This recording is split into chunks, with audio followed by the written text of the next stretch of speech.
Hello, welcome to Skull RPG Podcast. My name's Dwight Skull. My name's Jacob Skull. And today we're going to teach you how to tell your story. So Dwight, how would you handle tips for improv for GMs?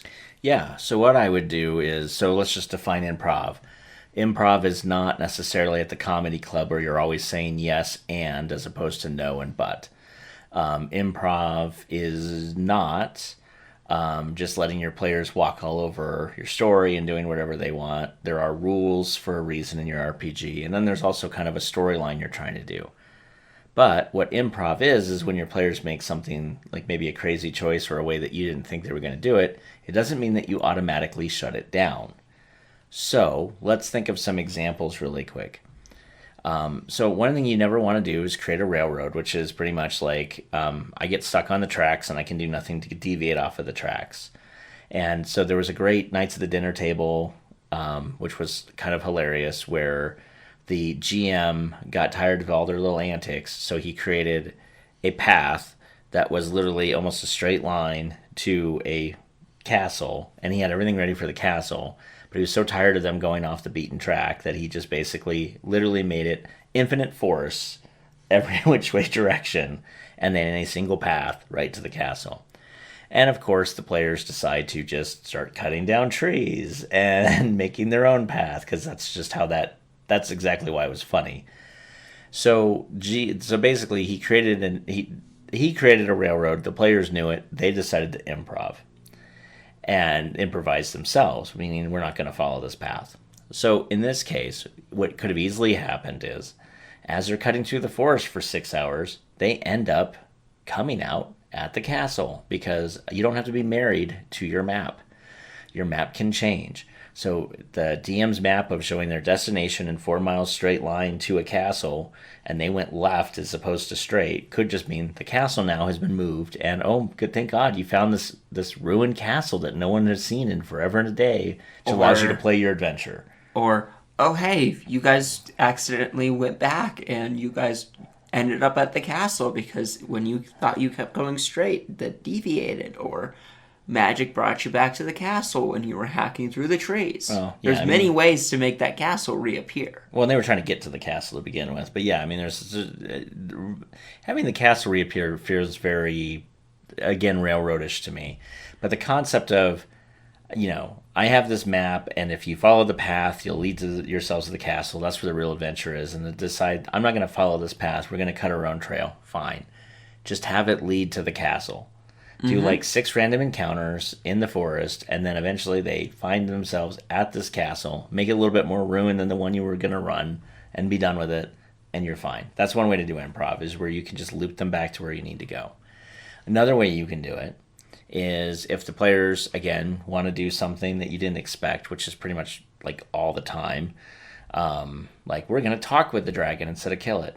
Okay, fine. Well, the dragon may not want to talk, or maybe the dragon is going to talk and realizes that the players can kill it. And since dragons want to live a long time and kind of all become weird god things by consuming their treasure, maybe the dragon's willing to cut them a deal. Give them some of their treasure if they just leave him alone. And there's so many different ways that you could play it. It's not like everything has to always end in a fight. Not like everything always has to end the way you thought it would. Same sort of thing there too. This happens a lot where if a player is interacting with like a king or somebody else and then they get a little mouthy, the GM could easily flip into I'm going to kill the player mode, which is, I guess, a way to go and may be worth it if the players just constantly keep doing that. But that's a different conversation for player issues with the GM, not improvisation. But if they get a little mouthy, the king could do something along the lines of, well, okay, fine. The quests that he was going to help them out with, he's just going to send them on and give them very little clues to. So now it's harder. You still get a kind of well, the king's not as helpful now. He was going to send some troops with you. He was going to send you a guide. But, you guys know best. Here's a map. Have a nice day. So just think about it in terms of that way where improving for a GM doesn't necessarily mean that you should hold on to your plan in a tight fist or it's not written in stone. Now, what if you have this really cool game area that you've created, and you have traps built, and you have 3 or 4 NPCs that you built out, and you spent hours building this thing, and it's going to be on like level 5 of your dungeon, and they decide for whatever reason to avoid that area entirely and just stone shape a wall into where like we just stone shaped a hole down to get into the level 6, which is kind of funny that no one ever thinks to do that. But anyway, they always stone shape walls and never stone shape a hole to drop into the floor below.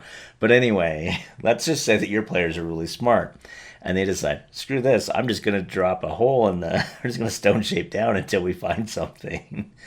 Well, the thing they could drop into could just now be this really cool room that you created that you spent 5 hours building that they avoided upstairs. Because at the end of the day, who knows what's on the map? You do. You're the only person that knows what's on the map. So again, you might just change the map so they drop into it. And then it leads to like the main entrance to the rest of the map because they decided not to take the stairs. They decided to make this huge, hole. And that's the end of it. So don't feel like you have to get constrained by what you've written out or what you have written out. And don't feel like you have to just run the game as you plan to run it. So, maybe the best tip I can give you is your players are going to ruin your plans. It's known. There's no way around it. So, plan on the fact that your plan is going to get scrapped. So, if you have a list of NPCs that you find that you're really wanting to use, sure, have like a room that they're in or 4 potential rooms that they could be in, so that way you can just throw them at your characters as needed, throw them at the players as needed. If you have a really cool trap you want to set up and they avoid the room, that's fine. It's in the next room. Don't get married to the fact that it has to be in this one spot unless something dictates it has to be there.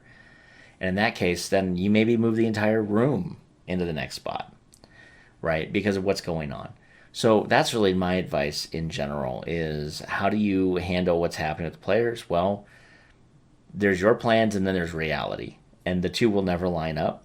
And so just have an open hand with it and be prepared to up the intensity or lower the intensity of the challenge rating as needed. If your players are walking into one room and then they have to rest because all the spells, it's been like a major battle every single room, you're probably sending stuff that's too hard.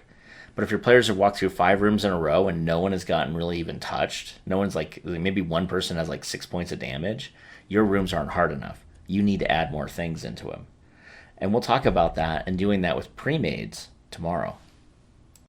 Hey, thanks for listening. And for more resources, please go to skullrpg.com.